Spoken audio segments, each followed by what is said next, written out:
the end justifies the means, which is nuts. I mean, all of our Western philosophy has railed against that Machiavellian approach that you can do whatever you want as long as the end result is just. And so if you're doing from the river to the sea, Palestine will be free by any means necessary, then you can absolutely mutilate a baby and rape a woman because that's just the means to a just end. And so we've maximized our craving for justice while throwing off any moral or ethical restraint on how it is that we reach what we consider to be a just end. Hello and welcome to Thinking Out Loud. I'm your co-host, Cameron McAllister. And I'm your co-host, Nathan Rittenhouse. Today is a heavy subject on the podcast. Nathan, I want to talk about the growing problem of anti-Semitism. It's hard to even frame this, Nathan, because this is, even the growing language isn't quite right. This is something that's been in the background for a long time. Well, hang on. I think... Well, no, yes. there's some statistics here to help out your statement. So I was just looking at, Good.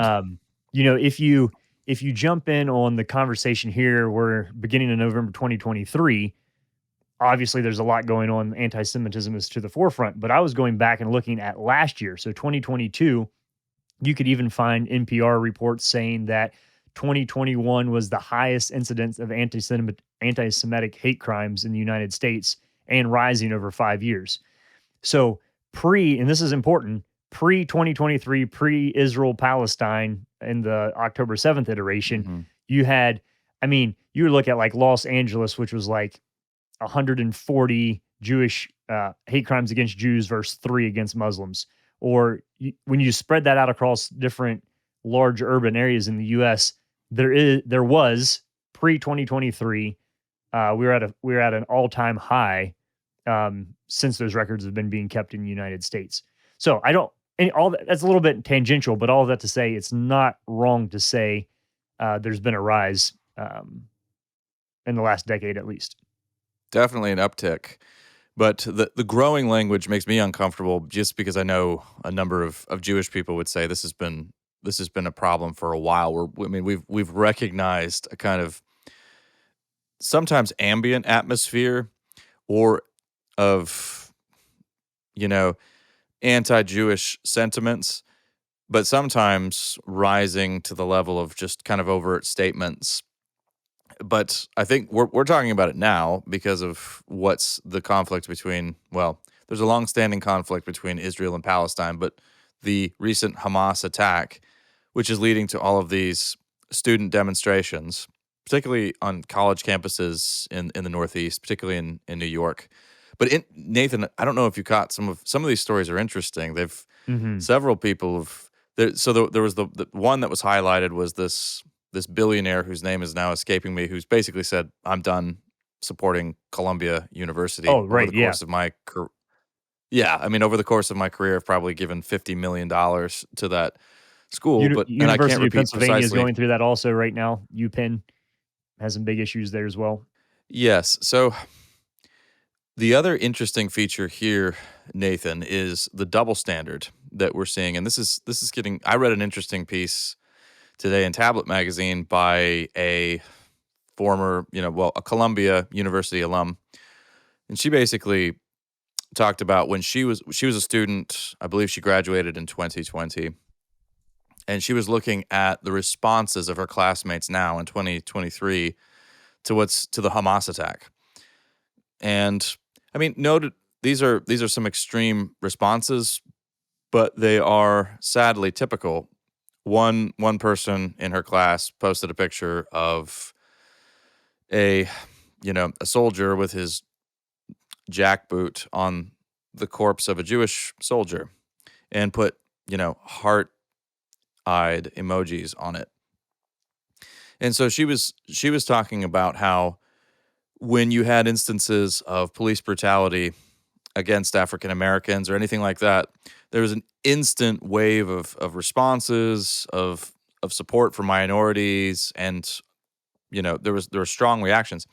When anti-Israel statements were made, or just explicitly anti-Semitic remarks were made, silence, crickets or excuses. Sort of, well, yeah, this girl's she's very anti-Israel, but she's great. You'll like her. She can still come to this dorm party, etc.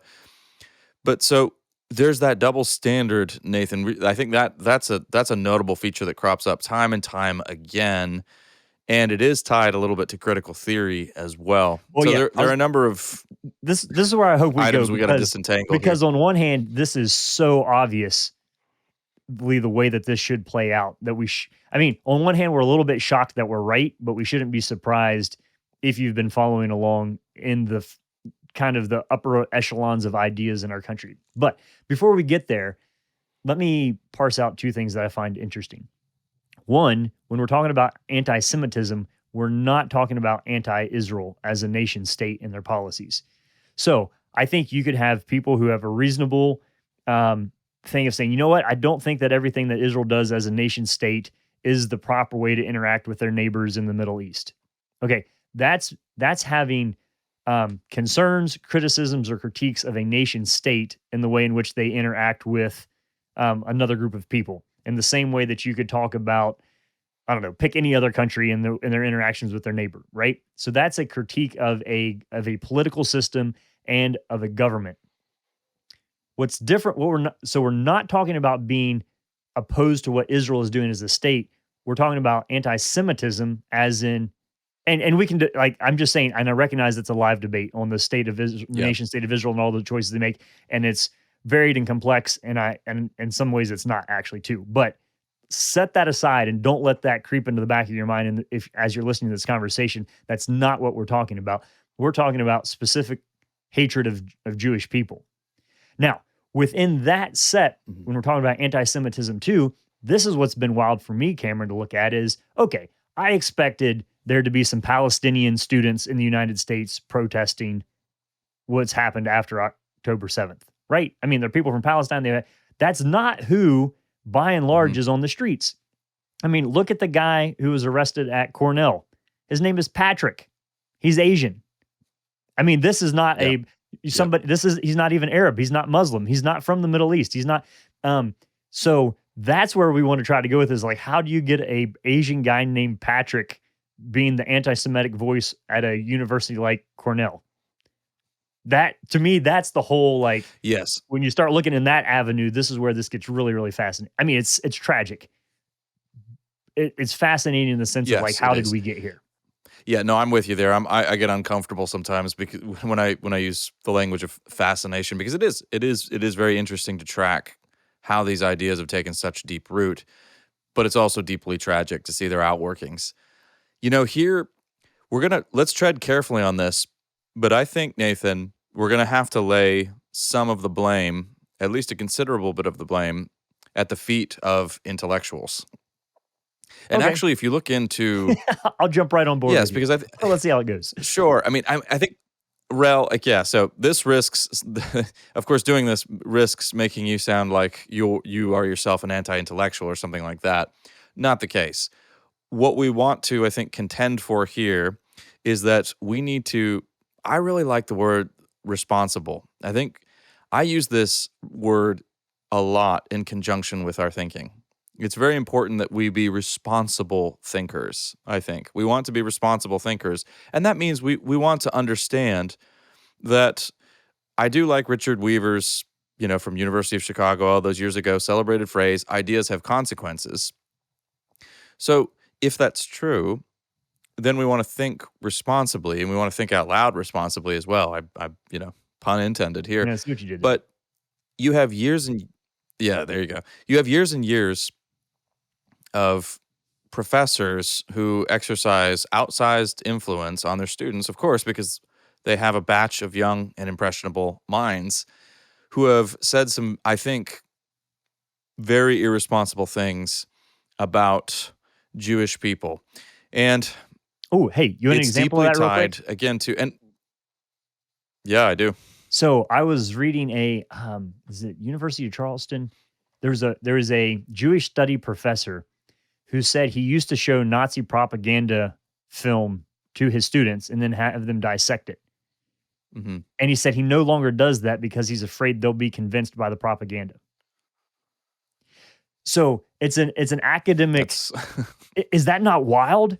yeah. So it's an academic milieu Yeah, that is. in which you can't look at like, okay, what are the stereotypical Jewish Nazi tropes within this propaganda film by the Nazis, and let's dissect Mhm. that as an academic exercise to saying, I don't think my students could handle it and pull out what's false here and not be slightly persuaded by it.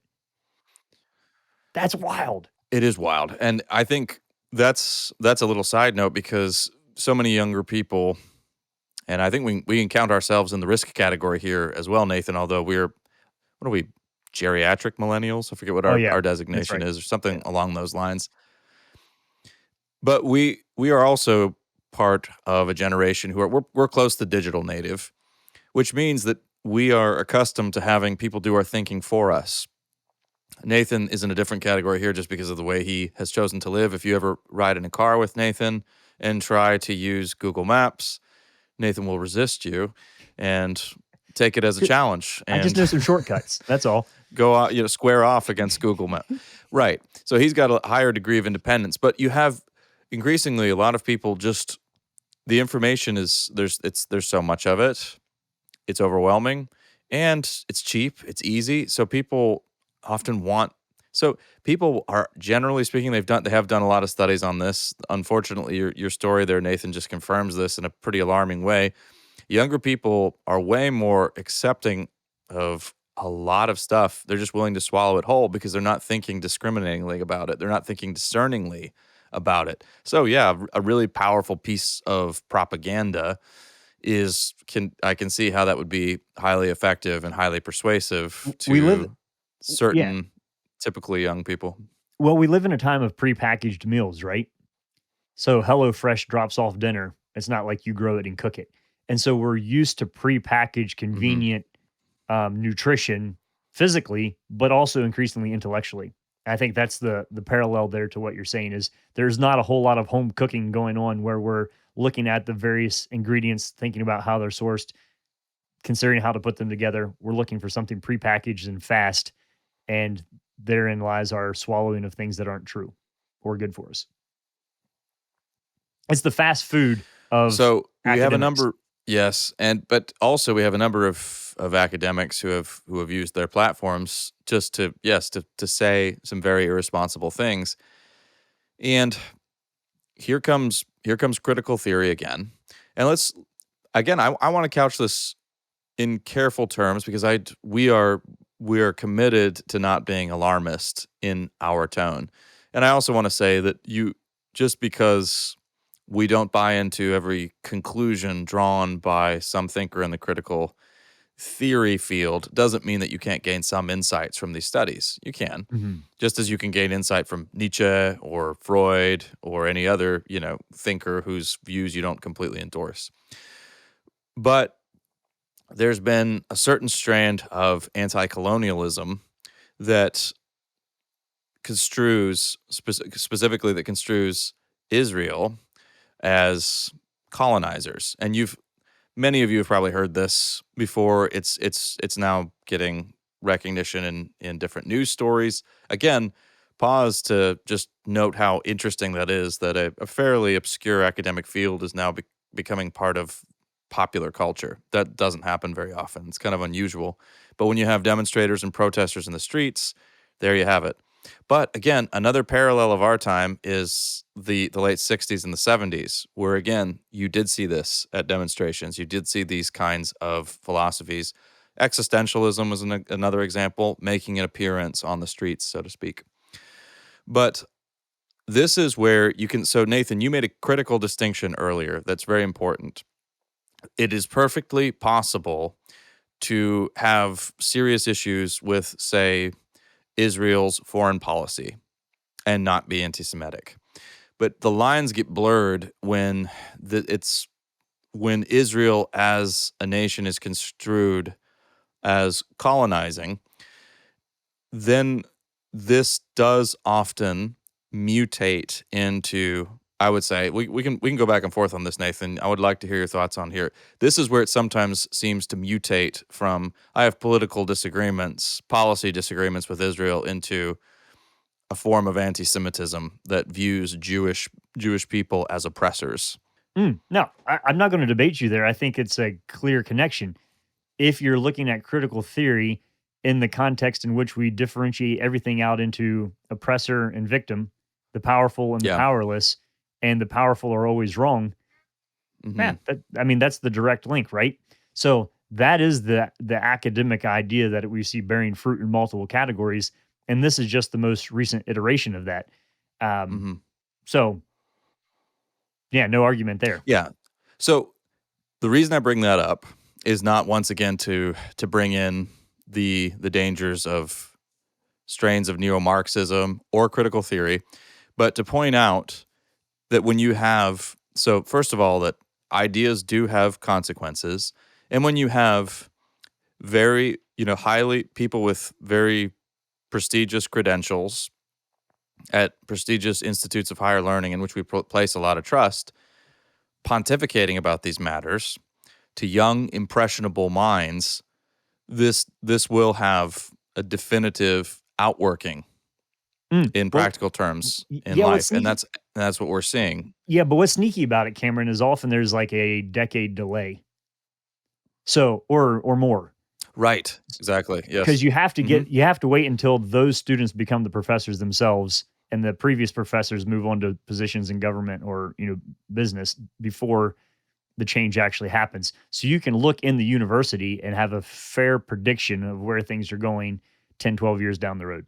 Yeah. No. Absolutely. There is that delay. I would say that delay is lessening now, and that probably has a lot to do with the internet Yeah. and Okay. the way ideas spread much more quickly these days. But still, there is that pronounced delay. But now I think we really need to return to one of those key discrepancies.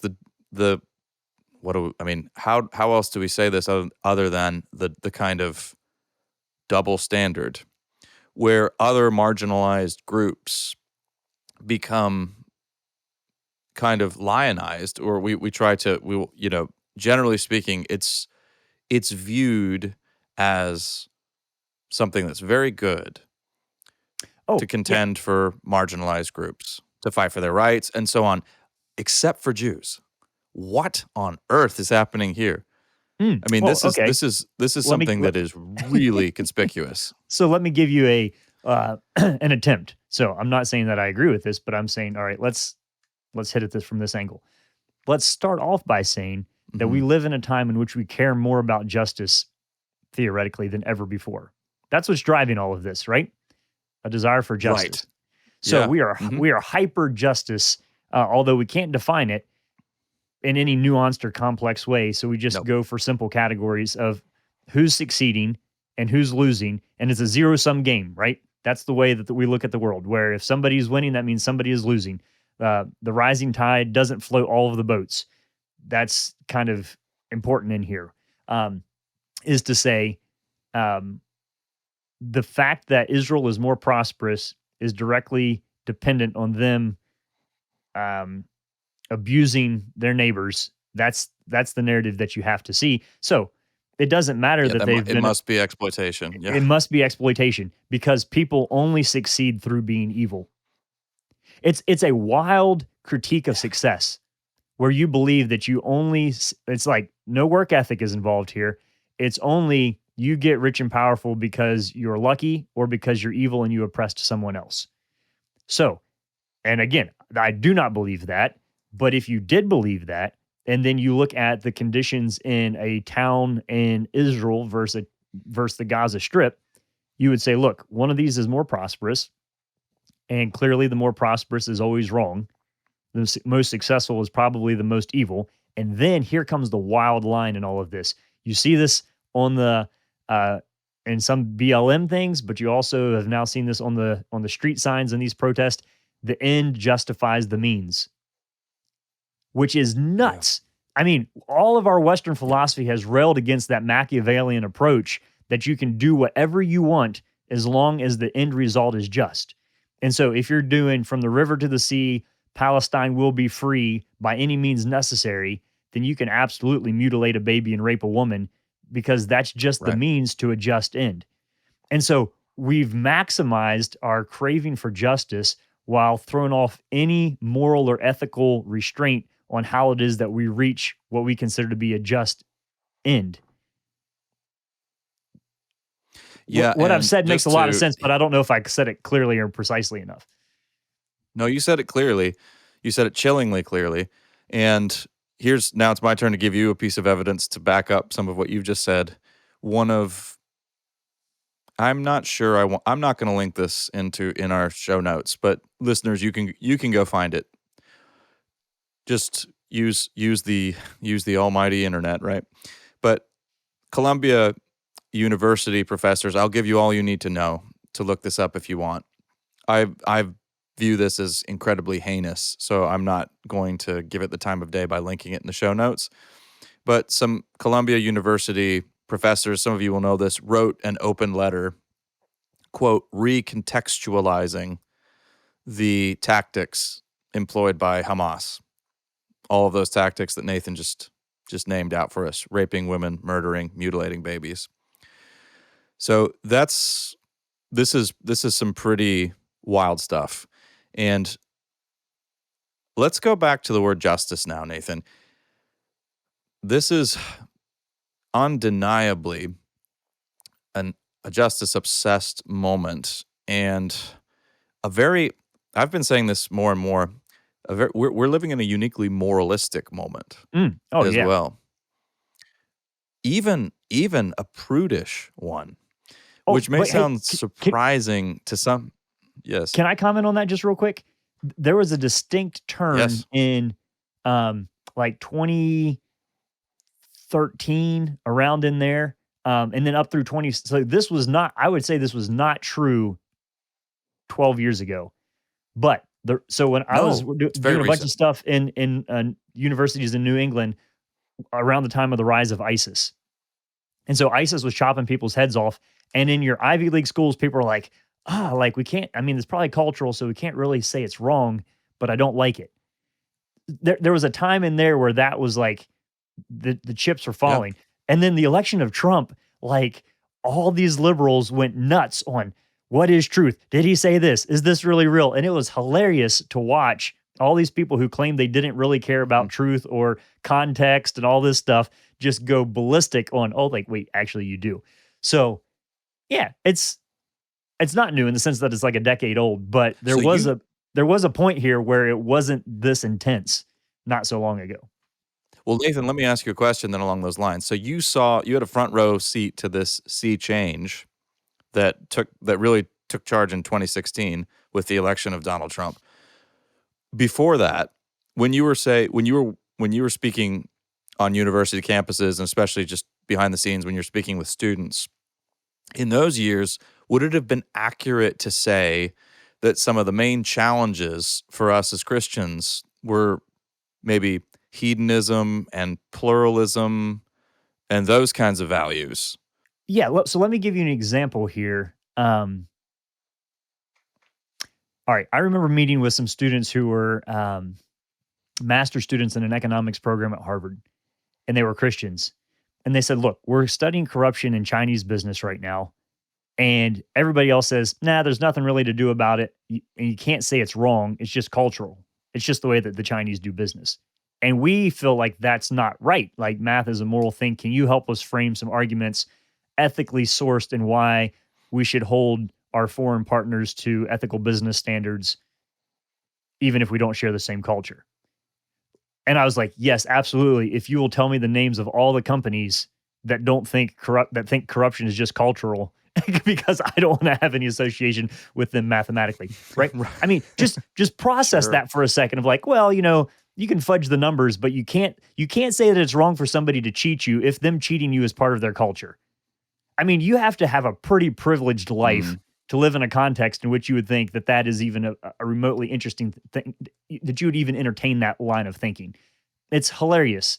But what we found out is that we all do have a sense of oughtness in the world. And in that case, it wasn't around math, but now all of a sudden, our sense of oughtness that we want to see actualized and will take action to do is around the concept of justice, which we're using justice in a term that is fundamentally anti-pluralistic. We don't have room for diversity on the definitions of justice anymore. It is militantly precise and religious. And so what Yeah. we thought was pluralism was like pluralism and just kind of like fun categories that weren't really affecting our lives too much. But when it comes down to something like this, buddy, you better virtue signal correctly or you're toast. So this is a radical religionizing. That's not a right word, but Hmm. intensification Spiritualizing. I don't of know. an Moralizing. moralizing of an Yeah. ideal to a standard that's even higher than most religious people have right now.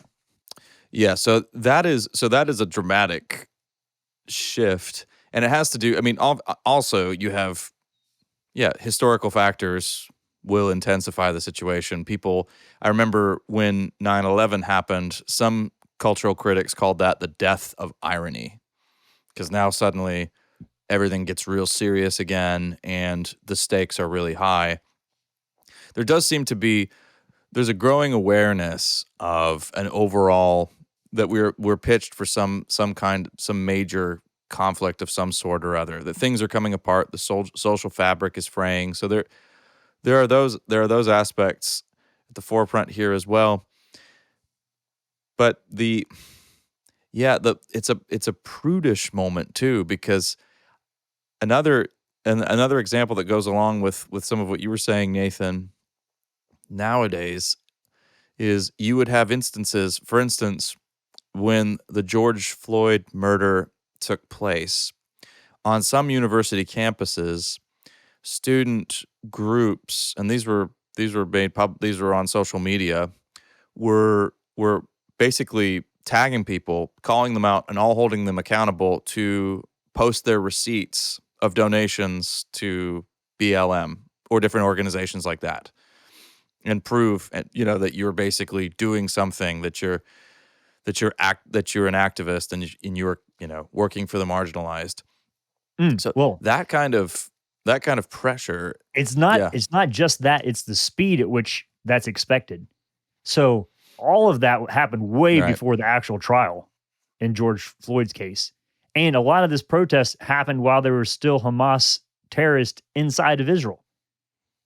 So I mean, I'm just saying you don't have to Hmm. wait now for a conclusion in order to feel like there's pressure to look a certain way. You can ostensibly automatically know how to respond by whether or not the person fits in the category of the oppressed or the oppressor. Like it's so neatly packaged for you. You Right. don't You have even have to yeah. think.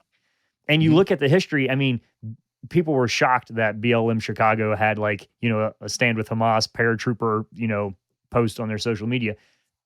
Sure. Read what they've written about Israel over the past 5 years. And you can even actually look at some of the Black nationalist movement commentary on Israel, even back past the 60s, and what they thought of Martin Luther King Jr. and some other things. So, on one hand, just taking a moment to read what the people who you might disagree with believe takes a whole lot of the shock factor out of some of this. It does. And it also just shows you, as Nathan's been saying, there's a very precise moral calculus that goes along with this. Obviously, Nathan and I completely disagree with it and think it's very destructive, but it does have the benefit of being very crystal clear and very easy to apply. And I think that's part of it has to be part of its major appeal. Well, But yeah, also, and we but just here's have the to say this, yeah. well, I just want to say on that application part is usually application is extremely easy. So not only is it prepackaged Hmm. of who's right and who's wrong, but your response to it is pretty simple. You make a couple social media posts, donate some money, and move on with your life. These are not systems that are going to um, elicit massive, difficult changes in your lifestyle in order to change the world. So it's hard for me not to be a little jaded about it all and think it's highly simplistic on multiple levels. Oh, absolutely. You should be jaded about it. It is highly simplistic on multiple levels. I have more sympathy with some of these. So I've heard a lot of.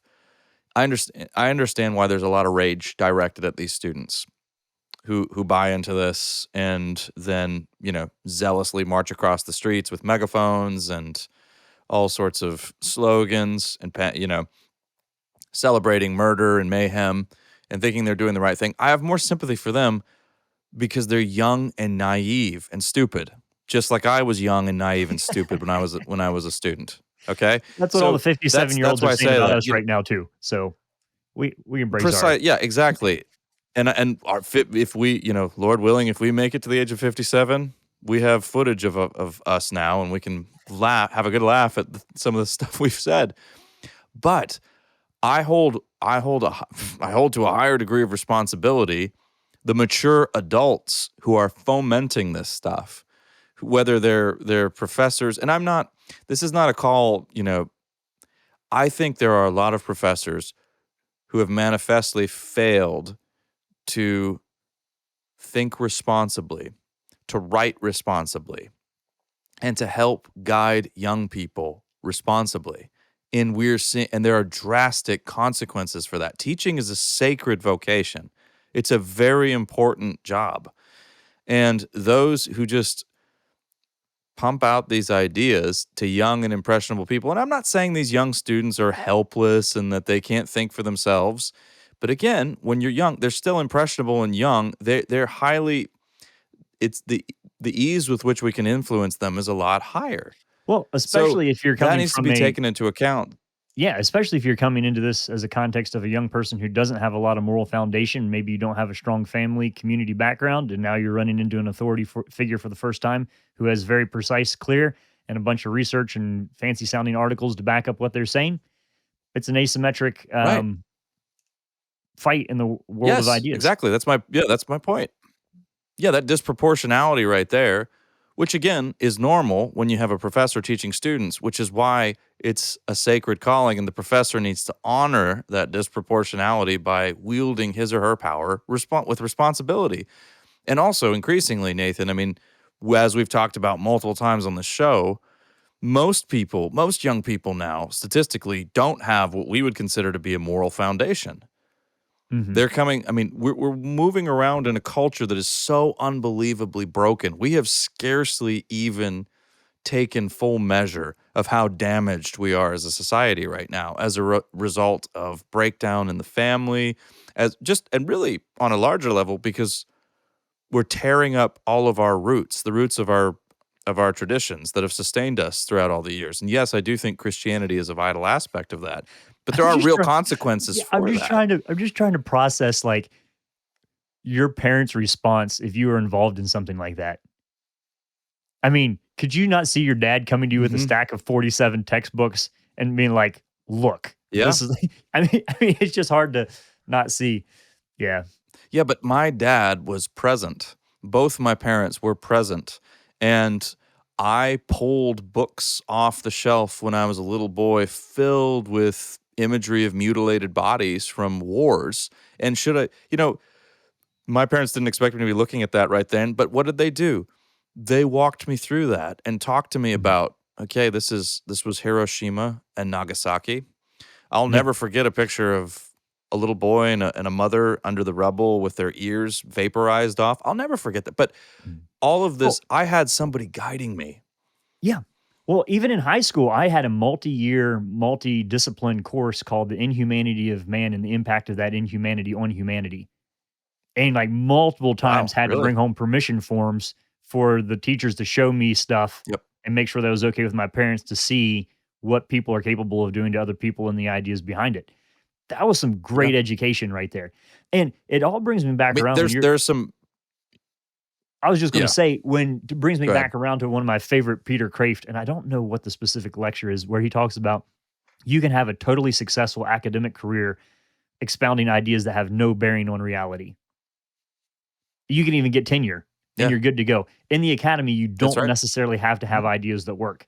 And he said, it used to be that he said, now you can't be a successful farmer and have ideas that don't work, but you can be a successful academic. And he said at one time in our country, we had 10 times as many farmers as we did PhDs. And now it's the reverse. And look where it's gotten us. And that was a little bit of his tongue in cheek way of saying at a certain point, your ideas are going to have to engage with reality and they'll either work or they won't. And so I think the most simple thing for those of us who are kind of animated about the world of ideas is to recognize that the university is not the best place to answer every kind of question. It's a phenomenal gift. Cameron and I love it. But there are a number of questions that it's not set up well to answer or to engage with. And we want to make that distinction that it's not the end all be all of where a true education actually comes from. So that's kind of my way of holding it as a good, but not seeing it as the highest good when it comes to our education. Yeah, and just the sort of the sad fact that ideally speaking, the most fundamental education happens in the household. But of course, many households are broken households, and so that does not happen. And I do think that's one of the areas where we as Christian men and women in local churches need to think creatively about how we minister to young people who haven't had the education they need in their homes. Mhm. And I'm not talking about just outsourcing these young people to, Christian schools or something. I'm talking about just opening our own homes to them, being willing to have these conversations. In a sense, I think, Nathan, this is some of what that crisis of mentorship comes down to. When people talk Yeah. about how they're desperate for mentors, and you and I have had a uniquely privileged experience where we never lacked for people, wise people, older people speaking into our lives and helping us. We need that, and Well, that's okay. Let me that's let just a me call to action in our churches. let Yeah. me pull something else in here though. Is that one of the key features that we might not think about that a mentor provides is a historical view on things. For me, when I was in my 20s, it was very important. While I was in college, I was involved in a church that I joined the Sunday school class for people 75 and older. And that was a little bit awkward and hilarious, but it was handy for me to see that there were people 60 years older than me who had wrestled with and studied the same things and had a historical context of how ideas work over time. I needed that. If you fast forward to the Mm. moment and the issue that we're looking at right now with Israel and Hamas, is that some of this also, if you totally bring secularism to its fullest, it ripens. Let's say it bears fruit and it ripens, and you cast off history and religion. So imagine the Israel Hamas situation, but take out all of your conceptions of it as a religious idea and all of it historically. Then the US is going to act in the way that the US is acting currently of saying, hey, these are our best friends in the region who aren't calling for us to be um, terrorized. It makes sense as a nation that we would Mm. support this nation. And that has nothing to do with history necessarily or religion necessarily. Now, that would be I would consider a naive way of looking at it. But if you want it just purely on secular terms, where the history doesn't factor in and the religious component doesn't factor in, then you can start to see why, as a modern secular nation, the United States is acting in the way that it is toward Israel. That it's just math and a pure nation state calculation of Yep. who's your friend and who's your enemy. So there's that part to it. But what people are unable to grasp right now, and part of the reason we're having trouble diagnosing this situation, is that the United States of America, as a secular government, is trying to support Israel, who itself is conflicted of whether or not it's a Jewish state or a state for Jews. It has its own massive identity crisis, and who is engaging with Hamas, who is not a political organization. It's a religion.